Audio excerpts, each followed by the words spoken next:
ஓம் பார்வதி பதையர் மகாதேவா. தென்னாவுடைய சிவனே போற்றி, எந்நாட்டவர்க்கும் இறைவா போற்றி. திருச்சிற்றம்பலம். அடியாக அனைவருக்கும் இனிய சிவ வணக்கம். நாம் திருமூலநாயனாரின் திருமந்திரத்தில் கடவுள் வாழ்த்தில் 15வது பாடல் பாடியிருக்கிறோம்.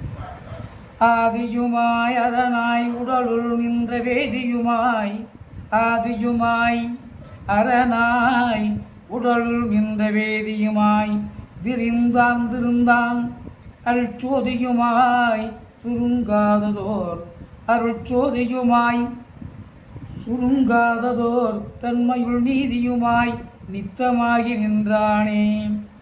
ஆதியுமாய் அரணாய் உடலு நின்ற வேதியுமாய், விரிந்தான் திருந்தான் அருட்சோதியுமாய் சுருங்காததோர் தன்மையில் நீதியுமாய் நித்தமாகி நின்றானே.